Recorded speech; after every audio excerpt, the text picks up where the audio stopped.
ఏదో ఒక బుక్ పట్టుకొని 4 శ్లోకాలు పట్టుకొని విమర్శిస్తుంటారు ఈ స్వయం ప్రకటిత మేధావులు. ఏ శ్లోకాన్ని విమర్శించాలనుకున్నా అది అవైదికం అయి ఉండకూడదు. ఆ శ్లోక అనేది వేదాల నుంచి కాంట్రడిక్ట్ అవ్వకూడదు. వేదాలు తెలియాలంటే ముందుగా ఫౌండేషన్ ఆఫ్ సనాతన ధర్మ అంటే ఏంటో తెలియాలి. శృతి, స్మృతి, పురాణం, ఇతిహాసం, ఆగమం, సిద్ధాంతం. అందులో శృతి అంటే 4 వేదాలు: ఋగ్వేదం, యజుర్వేదం, సామవేదం, అధర్వణ వేదం. అందులో ఒక్క వేదం చదువుకోవాలంటే 13 సంవత్సరాలు పడుతుంది. 4 వేదాలు చదువుకోవాలంటే 54 సంవత్సరాలు పడుతుంది. నైష్టిక బ్రహ్మచర్యంతో. లేదా దాన్ని సపోర్ట్ చేసే వేదాంగాలు శిక్ష, వ్యాకరణం, ఛందస్సు, యుక్త, జ్యోతిష్య, కల్ప అనే 6 వేదాంగాలు తెలిసి ఉండాలి. లేదా దాన్ని సపోర్ట్ చేసే 4 ఉపవేదాలైనా తెలిసి ఉండాలి. ఆయుర్వేదం, ధనుర్వేదం, గాంధర్వ వేదం, అర్థశాస్త్రం. మీకు 18 స్మృతులు తెలిసి ఉండాలి. 18 పురాణాలు తెలిసి ఉండాలి. అద్వయం, బద్వయం చైవ, పత్రయం, పతచుష్టయే, అనాపలింగ పూస్కాని. మార్కండేయ పురాణం, మత్స్య పురాణం, భగవత పురాణం, భవిష్య పురాణం, బ్రహ్మాండ పురాణం, బ్రహ్మ పురాణం, బ్రహ్మ వైవర్త పురాణం, విష్ణు పురాణం, వరాహ పురాణం, వామన పురాణం, వాయు పురాణం, అగ్ని పురాణం, నారద పురాణం, పద్మ పురాణం, లింగ పురాణం, గరుడ పురాణం, కూర్మ పురాణం, స్కాంద పురాణం.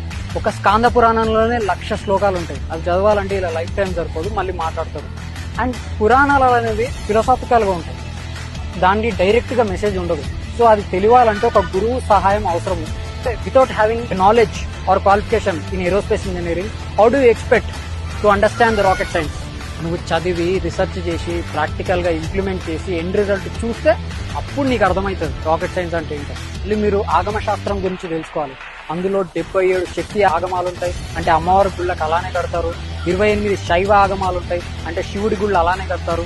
108 వైష్ణవ ఆగమాలు ఉంటాయి, అందులో అంటే విష్ణువుకి సంబంధించిన గుళ్ళన్నీ అలానే కడతారు. గుడి కట్టేటప్పుడు అందులో ప్రాకారాలు, శిల్పం, గోపురం, ధ్వజస్తంభం, బలిపీఠం, మూల విరాట్, ఈ మ్యాథమెటికల్ క్యాలిక్యులేషన్స్ అన్ని, ఈ యాంగిల్ ఆఫ్ ఎలివేషన్స్ అన్ని ఒక క్యాలిక్యులేషన్ ప్రకారం చేస్తారు.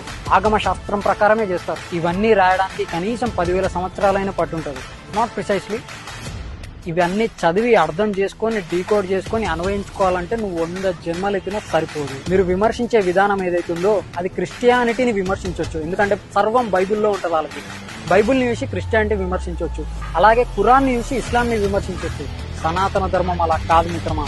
అనంత వాహినిలా ప్రవహించే సత్ సాంప్రదాయ సనాతన ప్రవాహాన్ని ఎవరు ఆపలేరు. జై శ్రీరామ్. జై శ్రీరామ్ బోలేగా.